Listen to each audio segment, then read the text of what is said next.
메리 크리스마스. 너무 일찍 인사를 드리는가요? 앞에 크리스마스 트리가 놓여 있고, 강단에는 포인세티아, 벽면에는 크리스마스 리스, 대강절 촛불 켜기, 성가대가 크리스마스 칸타타를 연습하고, 이제 성탄절, 크리스마스 시즌이 온 듯 합니다. 성탄절에 크리스마스 캐롤 또는 성탄 찬송을 성탄절에만 부르면 너무 짧게 느껴집니다. 여러분 일찍 대강절부터 예수 탄생을 축하하고 또 캐롤도 찬송도 많이 불러보시기를 바랍니다. 성탄절은 350년 로마 교황인 율리오 1세가 태양절인 12월 25일 날을 예수 탄생일로 지정했기 때문에 그때부터 시작을 하였습니다. 초대교회 때는 성탄절 이렇게 25일 날로 정해지지는 않았습니다. 로만 카톨릭이 아닌 그리스 종교회라든지 동방교회들은 주현절이 시작되는 1월 6일을 예수님이 오신 날 성탄절로 절기를 지킵니다. 하나의 상징이고 예수 그리스도에 오셨고 구속사역의 시작이었음을 우리가 축하하고 묵상하는 계절이다, 그렇게 볼 수 있습니다. 성탄절에 우리에게 오시는 그 낮아짐 또는 사랑과 또 평강 또 은혜와 기쁨이 여러분과 여러분의 가정 하는 모든 일 우리 교회 위에 충만하게 임하기를 주님의 이름으로 축원합니다. 교회력으로는 성탄절로부터 대강절부터 한 교회력 크리스천 칼렌더가 시작이 되어서 이제 교회력으로는 새해가 시작된 것입니다. 그러나 우리는 태양력을 지키기 때문에 12월달 한 달을 더 남겨놓고 있습니다. 지나간 한 해와 새로운 한 해를 계획하는 그런 연말연시를 보내고 있는 것입니다. 여러분들도 과거를 잘 보내고 새로운 한 해를 힘차게 맞이하는 준비를 여러분 신앙 가운데 해나가시기를 주님의 이름으로 부탁을 드립니다. 오늘부터 5번에 걸쳐서 12월달에 매듭짓기라는 설교의 주제를 가지고 함께 묵상하는데요. 이 아이디어는 우리 한국의 지성인 가운데 한 명이 이재철 목사님이 쓴 책을 가지고 영감을 얻어서 설교문을 작성해서 함께 나누고자 합니다. 매듭짓기라고 하는 책에서 5가지를 묵상하였습니다. 신앙의 여정 가운데 우리가 삶과 죽음의 매듭을 분명히 지어야 한다. 그 다음에 두 번째는 믿음의 품격과 수준의 매듭이 분명히 있어야 하겠다. 세 번째는 살아가는 동안에 우리가 생활 속에서 삶의 매듭이 분명해야겠다. 네 번째는 우리가 교회 생활에 매듭이 분명하고, 마지막 5번째는 우리가 제자로서 살아가는 제자도의 매듭이 있어야겠다. 5가지를 묵상하고자 합니다. 오늘은 첫 번째로 생사의 매듭이라는 것으로 함께 나누고자 합니다. 먼저 그림을 한번 보시겠습니다. 단양에 있는 이 대나무 공원 안에 굵은 왕대나무의 모습입니다. 그 다음 사진을 보시면 마디가 이렇게 하나가 있습니다. 이것은 구운 소금, 죽염을 만들고 또 대나무 밥을 만들 때 쓰는 마디와 마디를 잘라서 거기에서 이제 요리도 하고 소금도 9번이나 구워내죠. 제목으로 다시 돌아가 주시고요. 대나무는 짧게는 20m, 또 큰 거는 40m까지 자란다고 합니다. 그렇다면 대나무가 높이 자랄 수 있는 이유는 다름이 아닌 매듭을 가지고 있기 때문이라고 합니다. 굵기와 상관없이 매듭이 있기 때문에 높이 자랄 뿐만 아니라 바람과 세파에도 부러지지 않는다라고 합니다. 25cm에서 왕대나무 같은 경우는 50cm 사이에, 40cm 사이에 매듭이 있다고 합니다. 매듭을 짓고 새로운 가지, 새로운 싹을 그 위에다 새롭게 심는 것이 나타나는 것이 매듭짓기입니다. 우리에게 아픈 심경을 잘 치유하고 시로 잘 위로하는 시인이 있는데요. 김재진 시인입니다. 대구 달성 출신인데요. 계명대학교를 나와서 시를 쓰는 시인인데, 나는 나의 치유는 너다 라는 시에서 대나무를 언급한 것이 있는데, 정이라고 하는 시에 대나무 언급 부분을 제가 한번 읽어드리겠습니다. 대나무가 속을 비우는 까닭은 잘하는 일 말고도 중요한 게 더 있다고 했다. 바로 제 몸을 단단하게 보호하기 위해서란다. 대나무는 속을 비웠기 때문에 어떤 강풍에도 흔들릴지언정 실이 부러지지 않는다고 했다. 며칠 비워둔 방 안에도 금세 먼지가 쌓이는데 돌보지 않는 마음구석인들 오죽하겠는가. 누군가의 말처럼 산다는 것은 끊임없이 쌓이는 먼지 닦아내는 것일지도 모른다. 우리 인생에도 신앙에도 매듭짓기가 필요합니다. 그래야 새로운 생명을 우리가 자라게 할 수 있는 것입니다. 그러면 매듭이 없다면 쉽게 흔들리는 갈대와 같이 되고 말 것입니다. 대나무가 크기 때문에 갈대는 흔들려도 꺾이지 않지만 대나무는 쉽게 꺾이고 말 것입니다. 건강하다 또는 강직하다, 믿음이 건강한 그리스도인들이라고 하는 것은 분명한 매듭을 가지고 있는 사람입니다. 그것을 진리의 매듭이라 이렇게 말할 수도 있을 것입니다. 이것을 지니지 못하면 시간이 지날수록 쇠약해지고 또 소멸로 가게 마련일 것입니다. 그러나 진리의 매듭을 가진 사람은 세월을 지나 겉사람은 후패하나 속사람이 날로 빛이 나고 생명력이 나타나게 될 것입니다. 아무리 신앙생활이 열심히여도 이 매듭이 없다면 우리는 쉽게 무너지고 말 것입니다. 믿음의 진정성이 안락함이 아닌 인생의 풍파 속에 나타날 수밖에 없기 때문입니다. 그러므로 우리가 코로 숨을 쉬는 코끝에 호흡이 있는 동안 언제 어디서나 진정한 믿음의 소유자, 흔들림 없는 강인한 그리스도인으로 살아가기 원하는 분들이라면 분명한 매듭의 흔적이 남아있어야 할 것입니다.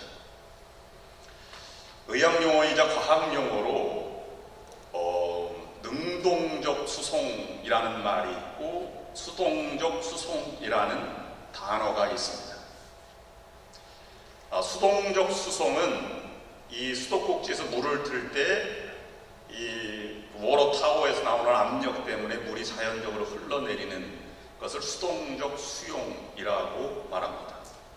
능동적 수용은 반대로 땅에 있는 물을 워터타워 위로 펌프를 향해서 올릴 때 인위적으로 그걸 강제로 올렸다고 해서 그걸 능동적 수용이라고 합니다.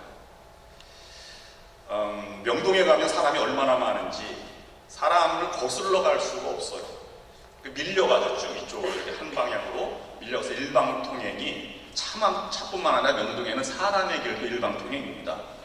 근데 그렇게 밀려서 가는 것을 수동적 이동 또는 수동적 수송이라고 말하고, 그걸 반대로 무엇을 자녀를 찾거나 아니면 무엇이 필요할 때 거꾸로 그 세파 흐름을 따라서 역으로 가는 것을 능동적 수송이라고 말합니다. 우리는 나무로 비유하자면 하늘에서 비가 떨어지는 걸 수동적 수송이라고 합니다. 중력에 의해서 떨어지니까요.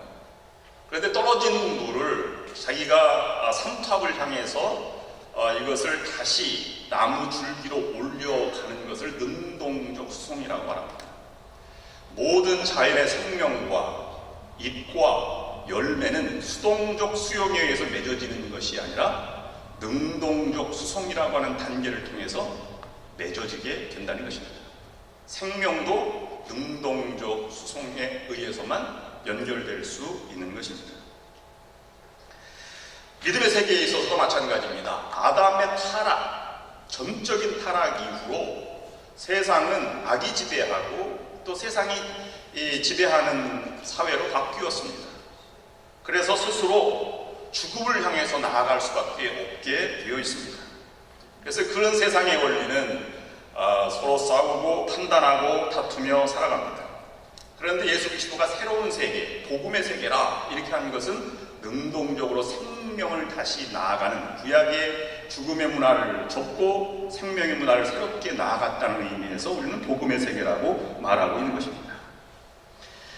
판단되어지고 생각되어지는 것을 먹고 생명을 그리스도에게 연결을 하여서 그 생명으로 통해서 교제하고 부활에 참여하고 낮아지고 섬기며 희생함으로써 생명의 세계를 만들어가는 출발점이 되는 것입니다. 그러므로 우리는 매듭짓기를 통해서 새로운 생명을 맞이하는 것이 필요한 것입니다. 이것이 없으면 성장하지 않고 자라지 않습니다.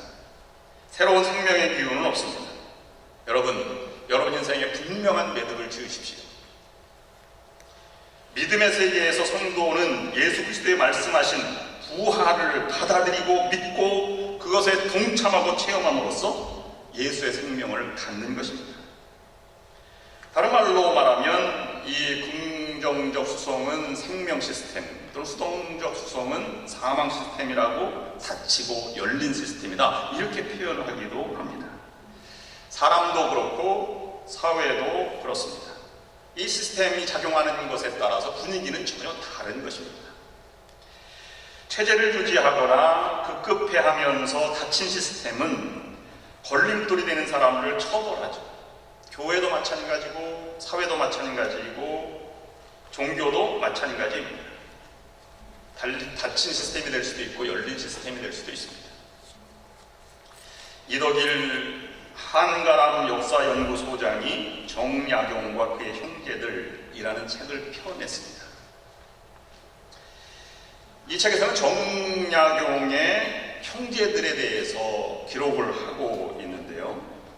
그 형제들에 대한 천주교의 태도를 여기에서 지적하고 있습니다. 우리가 잘 아는 것은 정약용을 잘 압니다. 목민심서, 저자로 다산 정약용은 역사적으로 한국사에서 빼놓을 수 없는 사람이죠. 그가 천주교 신자였습니다. 그러나 그가 동부승지를 사양하는 상소문이라고 하는 것을 왕에게 전하며 자기가 더 이상은 천주교인이 아니다 라는 것으로 분명하게 자기의 손으로 밝혔습니다. 반면 그의 셋째 형인 정약종은 끝까지 신앙을 지키기 위해 서서문 밖에서 참수형을 당해 순교하였습니다. 정약종은 서서문 밖에 순교할 때 내가 땅을 보고 죽느니 하늘을 우러러 죽겠다라고 고개를 들고 이 마지막 그 순교의 사형 집행의 현장에 있었다고 합니다. 너무나 당당한 모습의 사형 집행자인 망나니가 첫 칼질을 훗칼질을 하였다는 기록도 있다고 합니다. 신앙의 절개를 지키기 위해서 정약종은 죽음마저 두려워하지 않았습니다. 그런데 중요한 것은, 이 저자가 밝히는 것은 한국 천주교회 교계에 있어서 신앙의 절개를 지킨 정약종보다 정약용을 더 추대하고 있다는 사실을 고발을 하는 것입니다. 한국 천주교는 순교자 정약종의 신앙보다 배교자 정약용의 세속적 명성을 높이 평가하고 그것으로 교계를 더 성장하고 알리는 도구로 사용했다고 하는 비판입니다.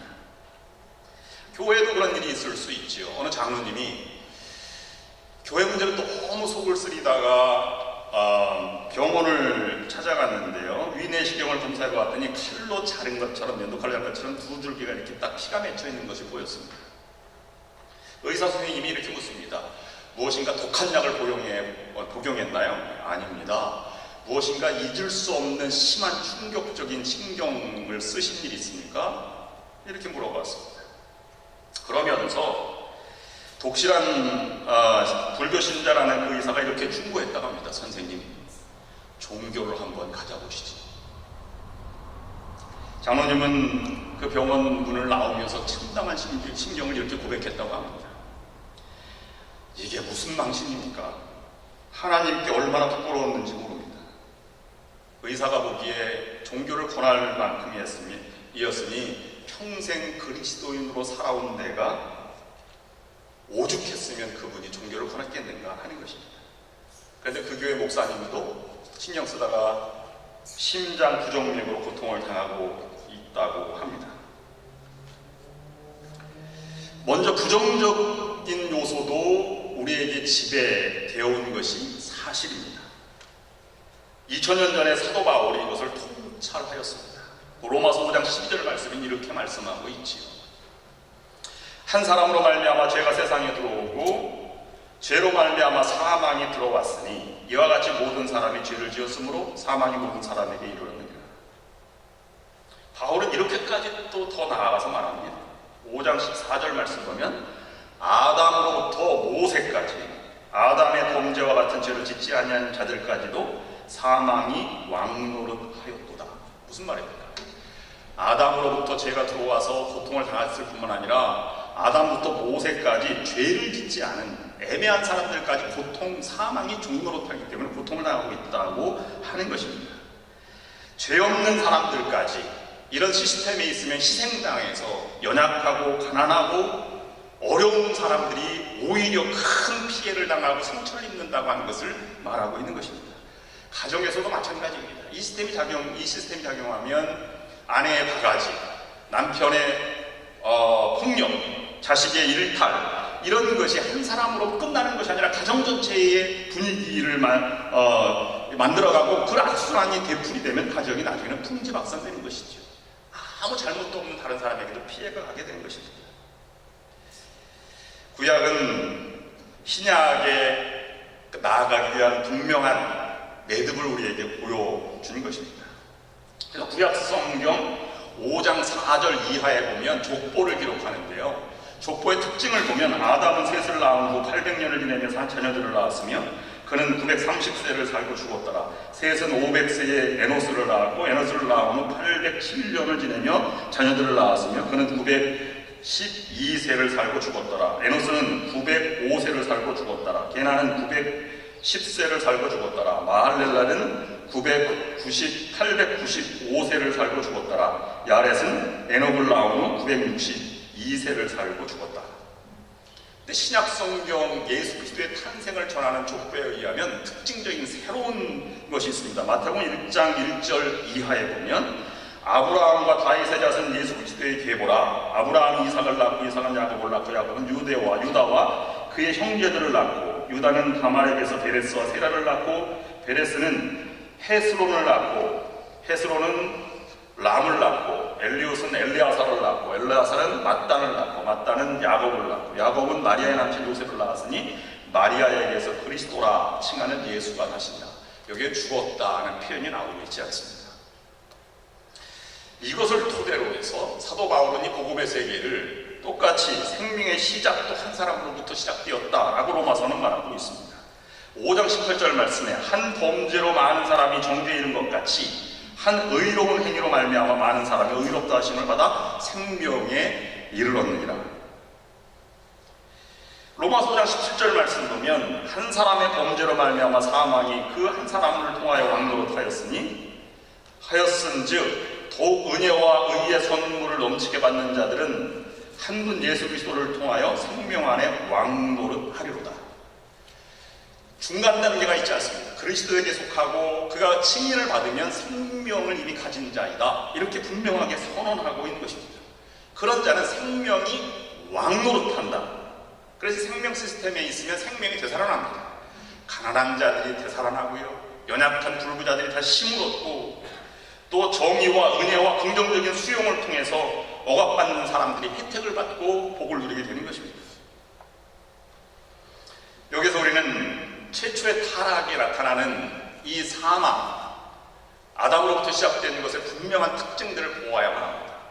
사망 시스템에 세 가지 요소가 있다면 판단하며 하나님이 금지하신 일을 범하게 되는 결과를 가져오게 됩니다. 하나님과 같이 선악을 알게 되었다는 것은 무슨 말입니까? 선악을 판별할 수 있는 판별자가 되었다는 것입니다.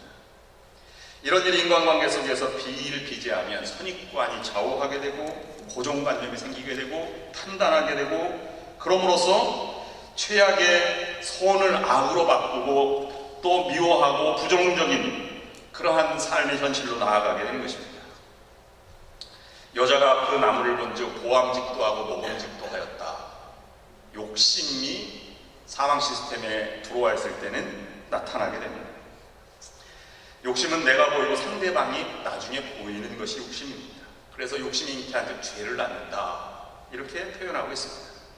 욕심은 이기적인 것이기 때문에 나만 내 속에만 간직하고 있지 않습니다. 다른 사람에게서 무엇을 빼앗게 되죠.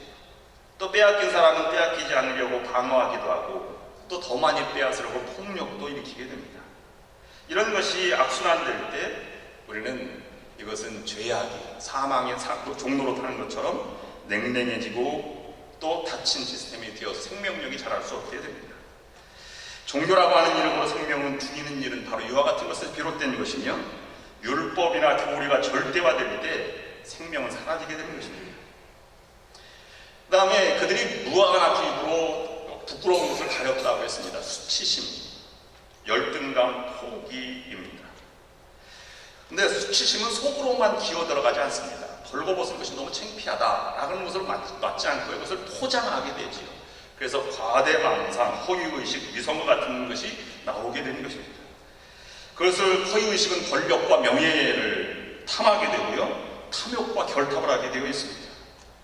그런 것을 추구하면서 반대 세력을 제거해서 정의를 외치기도 하는 것이 바로 그러한 것입니다.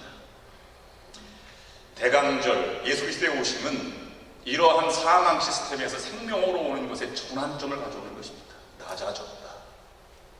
내가 판단하지 않는다. 낮아져 이해하려고 노력한다 하는 것입니다. 수고를 아끼지 않습니다. 생각대로 되지 않아도 사람들의 멸시와 천대를 마다하지 않고 그 길을 걸어가 생명을 일궈가는 것이 성탄의 의미이지. 오늘 본문 말씀에서도 내가 세상을 이겨노라 담대하라. 너희가 지금은 알지 못하나 나중에는 알게 되리라. 이렇게 말씀하고 있습니다. 우리가 생명에 참여하는, 그리스도에게 참여한다는 것은 무엇을 말하는 것일까요? 초대교회는 부활의 증인이라고 하는 표현을 썼고요, 예수 그리스도의 제자들도 부활을 경험한 다음에 삶이 전적으로 달라졌습니다. 이 생명 시스템으로 가는 긍정의 수용은 부활을 받아들이고 참여하는 것으로부터 가능해지는 것입니다. 예수께서 이르시되 나는 부활이요 생명이니 나를 믿는 자는 죽어도 살겠고 무릇 살아서 나를 믿는 자는 영원히 죽지 아니하리니 이것을 내가 믿느냐? 요한복음 11장 25절 26절 말씀에서 마리아에게 예수님께서 하신 말씀입니다. 이 부활이 믿어져야죠. 어떻게 그 죽은 사람이 살아나는 것을 그리스도가 우리가 믿는다고 하지만 받아들이기가 쉽지 않은 것입니다. 어려움이 묵상이 필요하고 수용적인 능력이 필요하고 의도적인 말씀에 의거해서 그것을 받아들이는 수용, 긍정적 수용이라고 하는 것이 필요한 것입니다. 이것은 매듭을 짓는 것과 마찬가지입니다. 이해되지 않는다고 포기하는 것이 아니라 그것을 받아들이고 그 위에 새로운 생명을 이어져 가는 것이지. 바울이 선언합니다. 죄의 삭은 사망이요 하나님의 은사는 그리스도 예수 우리 주 안에 있는 영생이니라. 이 부활이 기독교 핵심 진리이고 핵심입니다. 그렇다면 예수님이 이 부활로 생명을 터주었다면 우리가 어떻게 그것을 믿느냐? 또 다른 말로 말씀드리면 부활했다는 증거는 과연 무엇인가? 무슨 근거로 예수 부활을 믿고 전할 수 있단 말인가? 우리 여기에서 몇 가지 단계를 생각해 보게 됩니다. 부활을 증거하는 것은 성서가 증거하고 있습니다. 그러나 이것은 객관적인 증거가 될 수 없습니다. 왜냐하면 성경을 믿지 않는 자들이 성경이 전하는 예수 그리스도의 부활 자체를 아예 받아들이지 않기 때문입니다. 예수 부활의 증거가 믿지 않는 자들에게까지 설득력을 지니기 위해서는 성경 밖에 다른 증거가 필요하죠. 다음으로는 예수님의 말씀에 의해서 수많은 사람들이 인생이 새로워지고 있기 때문에 예수가 부활한 게 사실이다. 우리와 함께 지금 함께 계시다. 2000년 전의 일임에도 불구하고 수많은 사람들이 변화되었고 부활의 증인으로 살아왔다는 것이 증거입니다. 그러나 이것도 불확실을 온전치 못한 것입니다. 왜냐하면 불교 신자들도 2500년 전에 이 땅을 거쳐간 부처님의 가르침으로 얼마나 많은 사람이 구도자의 삶, 새로운 삶을 살아가고 있습니다. 세 번째로는 우리가 말하는 예수님의 무덤이 없다는 것이 부활의 증거이다. 이렇게 우리가 표현합니다. 다른 모든 종교는 무덤을 갖고 있습니다. 예수님 무덤이 있다면 아마 예루살렘이 큰 휘황찬란한 무덤으로 아마 만들었을 것입니다. 그러나 예수님은 부활했기 때문에 무덤이 없습니다. 부활의 좋은 증거임에는 분명하지만 이것으로도 충분하지 않습니다. 뭔가 아쉬움이 있습니다. 예수님을 대적하던 자들이 예수 그리스도의 시체를 훔쳐갔다는 것이 그 당시부터 일어났던 일이기 때문입니다. 무언가 확고부동한 증거가 따로 있어야만 부활을 믿을 수 있을 것입니다. 그 따로 확고한 증거는 부활을 증언했던 예수 그리스도의 제자들이 무너지지 않았다 하는 것입니다. 이것을 닉슨 대통령의 전 특별 고문이었던 찰스 콜슨이라고 하는 사람이 책을 하나 썼는데요. 러빙 갓이라는 것을 펴낸 곳에서 언급하고 있습니다. 1972년 여러분들은 잘 기억하시는 워터게이트, 워싱턴에 있는 워싱턴 DC에 있는 워터게이트 민주당 사무실에 도둑이 들게 됐죠. 근데 그 도둑 가운데 한 사람의 주머니에서 그 백악관 직원의 이름이 적힌 쪽지가 나오면서 세간의 이목이 집중되게 되었습니다. 단순한 강도 아니면 절도 사건으로 묻힐 뻔했다가 그것 때문에 이제 알려지게 되면서, 그럼에도 불구하고 11월에 닉슨은 아주 이 재선에 유례없는 압승을 거두게 되었고요. 월남전이 종결을 되었고 대통령은 최고의 절정의 시기를 맞이하게 되었습니다. 그런데 그 다음 이듬해 73년 3월 달에 이 워터게이트 사건의 망령은 사라지게도 계속 회자되어 있는 거예요. 그래서 이 보좌관들이 10명이 모여서 이것은 닉슨 대통령은 알지 못하고 있는 것이다 라고 하는 조직적 은폐에 들어가기로 하였습니다. 법률 전문가들입니다. 닉슨을 추정했고 고액의 연봉을 다 들여고 백악관에 들어가서 닉슨과 함께 새로운 시대를 만들어가기 위해서 최선을 다했던 사람입니다. 닉슨 대통령 역시 그들에게 막강한 권한을 주었습니다. 예를 들자면 군대를 이동시킬 수 있는 능력, 공무원 채용과 해고, 또는 수십억 달러를 마음대로 사용할 수 있는 권한, 국립미술관에 있는 그림을 대여형식으로 자신의 사무실에 걸어놓을 수 있는 권한 등등을 그에게 두었고요. 문 밖에는 스튜어드를 24시간 대기하고 있도록 그렇게 하였습니다. 웬만한 대통령 부럽지 않은 권세를 누리게 되는 것이죠. 그런데 그들이 입을 그렇게 맞추었음에도 불구하고 18일 만에 그들은 무참하게 무너지고 말았습니다. 검사의 집요한 신문에 서로 의견이 엇갈리게 된 것입니다. 법률 전문가에도 불구하고 그들은 조그만 틈새가 보이기 시작했습니다. 그들은 죽음의 위협에 처하지도 않았습니다. 누가 무력으로 협박한 것도 아닙니다. 그런데 작은 진술 엇갈림을 통해서 그들은 닉슨을 배반했고 그 권력의 자리를 포기하고 말았던 것입니다. 왜 그랬습니까? 은폐, 거짓을 은폐하려고 하였던 것이기 때문입니다. 거짓은 어떤 시도로도 지켜지지 않습니다. 거짓은 반드시 허물어지고 맙니다. 왜냐하면 거짓이란 실제로 존재하지 않는 것이기 때문입니다. 하루아침에 죄수로 전락한 콜스는 차가운 교도소 방에서 어두운 가운데 큰 깨달음을 하나 갖게 됩니다. 최고의 엘리트가 꾸민 이런 음모도 18일 만에 무너졌다면 예수 그리스도의 부활의 음모라면 지금까지 있을 수 있겠는가 하는 실존적인 물음에 들어가는 것입니다. 이것은 입을 맞추는 것이 아니다. 제자들은 무식했으며 그들에게 서로 이런 법률 전문가도 아니었으며 그들이 꾸민 거짓말이 아니었을 것이다 하는 전제를 두고 나아갔습니다. 그들이 예수 그리스도의 부활을 증거하는 대가로 권력이나 명예나 세상에 물질이 주어진 것도 아니었습니다. 그 대가로 주어진 것은 참수형이나 사자밥이나 화형을 당하는 것뿐이었습니다. 그런데도 불구하고 그들은 담대히 부활의 증인으로 나가서 외치고 즐거이 죽음을 맞이했다는 것은 무엇인가 다른 것이 있다고 보게 된 것입니다. 맞다, 그들은 진짜 예수님의 부활을 만났다 하는 것입니다. 그래서 쓰는 것이 러빙 갓입니다. 그래서 성서가 전하는 부활에 체험한 사람은 그리스도 안에 있는 사람이며 죽어도 죽지 않는 새로운 영생의 삶을 살아가는 것이다. 죽어서만 나는 것이 아니라 제자들이 부활을 경험한 사람들이 죽었을 때 그것을 증거한 것이 아니라 살았을 때 그것을 증거했다고 하는 것이 더 중요한 것입니다. 어떻게 이런 이러한 상상조차 할 수 없는 대변신이 일어났을 것일까? 그들이 바로 부활을 체험했기 때문입니다. 여러분, 세상의 죽음이 끝이 아닙니다. 부활을 잡고 새 생명으로 나아가는 것이 성탄, 예수 그리스도 오심의 출발점입니다. 여러분 삶을 돌아보십시오. 천년 만년 살 것 같은 착각에 빠져 물거품처럼 허망한 욕망을 위해 천하보다 귀한 생명을 허망하게 소진시켜온 것이 여러분은 아닙니까? 열심히 살아온 인생이 공동묘지를 향한 질주였던 것은 혹시 아닙니까? 지금까지 살아왔다는 것은 단지 관 속의 시체로 들어놓을 시간이 조금 더 가까이 가고 있는 것은 아닙니까? 무덤 속에 이름 모를 벌레들의 밥이 되어가고, 또는 썩어가고 있는 시체가 미래의 나에게 닥칠 나 자신의 모습임을 여러분 확인해야 합니다.